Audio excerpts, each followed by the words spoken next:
ই passport বানাবে আর কি। MRP থেকে আমরা ই পাসপোর্ট বানানোর যে ইয়েটা করছে এটার কারণে অনেক লোক বেকার হয়ে মানে যেতেছে। সহজ প্রসেসিং না। না, সাপ্লাই কোম্পানি একটা বলে নেয় আরেকটা দেয়, 3-4 বিক্রি করে লোকজনরে, বুঝছেন? এই সবাই ভালো নাই, কেউ ভালো আছে, কেউ সমস্যায় আছে, সুবিধা আছে, অসুবিধা। তো আপনার ভালো মন্দ মিলেই আছে। আসসালামু আলাইকুম। ওয়ালাইকুম আসসালাম। ভালো আছেন? আলহামদুলিল্লাহ ভালো, আল্লাহ রাখছে। আপনি কোন দেশ থেকে আসলেন? সৌদি আরব থেকে। সৌদি আরব কতদিন যাবত আছেন? 20 বছর। 20 বছর, দীর্ঘ সময়। তো এখানে কি কাজে আছেন আপনি? ফ্যাক্টরিতে। কোথায় এটা? এটা রিয়াদে। রিয়াদে না? কিসের ফ্যাক্টরি? এটা electrical item. Electrical item manufacture করেন। এই 20 বছর কি আপনি একই ফ্যাক্টরিতে আছেন? একই কোম্পানিতে, একই মালিকের কাছে। মাশাআল্লাহ, অবশ্যই ভালো আছেন বলে এই আলহামদুলিল্লাহ। Very good. তো সৌদিতে আলহামদুলিল্লাহ প্রায় সবাই ভালোই আছে। না, সবাই ভালো নাই, কেউ ভালো আছে, কেউ সমস্যায় আছে, সুবিধা আছে, অসুবিধা। তো আপনার ভালো মন্দ মিলেই আছে। জি। তো আপনার মতে যারা খারাপ আছে তাদের না, আমি খারাপ নাই তো। না, আমার মতে যারা খারাপ আছে, আচ্ছা আপনার মতে হ্যাঁ, যারা খারাপ আছে হ্যাঁ, ওইখানে বলতেছে যে খারাপ আছে, হ্যাঁ, কাজ নেই কিংবা সমস্যায়, আচ্ছা। এটা কারণ কি মনে করেন? এটা কারণ ভাই এদের এখান থেকে যাওয়ার ভুলের কারণে যেটা বলে নেয় ওইটা দেয় না, ঠিক আছে? এই কারণে। আচ্ছা। আর হচ্ছে যে তারা কাজ জানার এক কাজ বলে নেয় আর এক কাজ দেয়। এইটা তো ওখানে যায় কেউ আর ইয়ে করে না, শুধু এই জায়গাতে বিমানে উঠাই দিল, ওই দেশে যাই নামে গেল, তারপরে কি হলো আর ওইটা তো আর কেউ খবর নেয় না। আর আমরা জানতে পেরেছি অসংখ্য লোক তারা ওই যে দীর্ঘদিন আসেন কিংবা কেউ অল্প সময় চলে আসতেছেন, সবাই ফ্রি ভিসায়। হ্যাঁ, তো এই বিষয়ে কি বলবেন? ফ্রি বিষয় না, সাপ্লাই কোম্পানি যেটা ফ্রি বিষয়, এখন আর কোনো কিছু নাই, এখন যা আছে সাপ্লাই কোম্পানি। সাপ্লাই কোম্পানি একটা বলে নেয় আরেকটা দেয়, 3-4 বিক্রি করে লোকজনরে, বুঝছেন?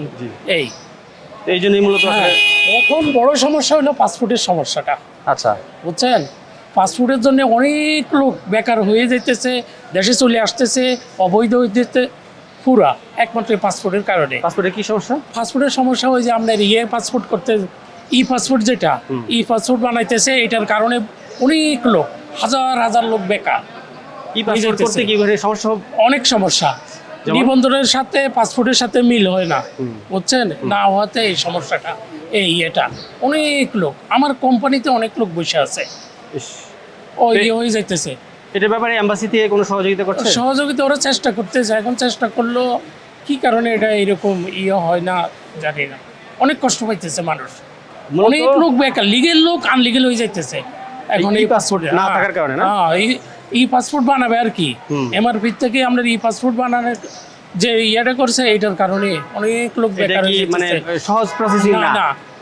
যখন পাসপোর্টের মেয়াদ চলে যায়, এটা ই পাসপোর্ট বানাতে যা গেলেই আর হচ্ছে না, অনেকের ভিসা এক্সপায়ার হয়ে গেছে, অনেক সমস্যা। মূলত কি কি সমস্যাটা ই পাসপোর্ট করতে? কি জন্ম নিবন্ধনে এবং ওই পাসপোর্টের সাথে মিল হয় না, অনেকের নিবন্ধনে নাই, অনেক বছর ধরে আছে নিবন্ধনে নাই, না থাকাতে আগে ওই দেশে এমবাসিতে যাই পাসপোর্ট বানাই নিছে, এখন তো কিন্তু অনেক সমস্যা। এবং দীর্ঘদিন যারা আছে তার তো এনআইডিও নাই অনেকে। না না, এনআইডি নেই, এই না থাকাতে এই পাসপোর্টের সমস্যাটা, তারা এই দ্রুত সময়ে ই পাসপোর্টটা করতে পারছে না, যার জন্য তারা ওই পরবর্তীতে ভিসাটাও কন্টিনিউ করতে পারছে না, এরকম ভিসা হচ্ছে না, অনেক সমস্যা এদের, বুঝছেন? তাহলে আপনি বলতে চাচ্ছেন যে সৌদি আরবে যারা আছেন, ইভেন প্রবাসে যারা আছেন, তাদের পরবর্তী ই পাসপোর্ট করতে সরকার যেন মানে আরো একটু সহজ করে, অনেক কঠিন হয়ে গেছে, বুঝছেন? আচ্ছা, অনেক কঠিন হয়ে যাওয়াতে এটার কারণে অনেক লোক, আমার কোম্পানিতে কয়েকজন আনলিগেল হয়ে গেছে, কি করবে এরা এখন? তো আমরা বর্তমানে এই মুহূর্তে এখন এই পাসপোর্টের ইয়েটা বড়, অনেক বড় সমস্যা। হ্যাঁ। কি নাম আপনার? আমার নাম জামাল উদ্দিন। বাড়ি কোথায় আপনার? লক্ষ্মীপুর। লক্ষ্মীপুর না? জি। তো প্রবাসী টিভির মাধ্যমে অবশ্যই প্রবাসী কল্যাণ মন্ত্রণালয় এবং কর্তৃপক্ষ যেন এই ই পাসপোর্ট সহজীকরণের ব্যাপারটা তদারকি করেন, এটা আমরাও চাইবো। হ্যাঁ, ধন্যবাদ আপনাকে। আচ্ছা, আসসালামু আলাইকুম।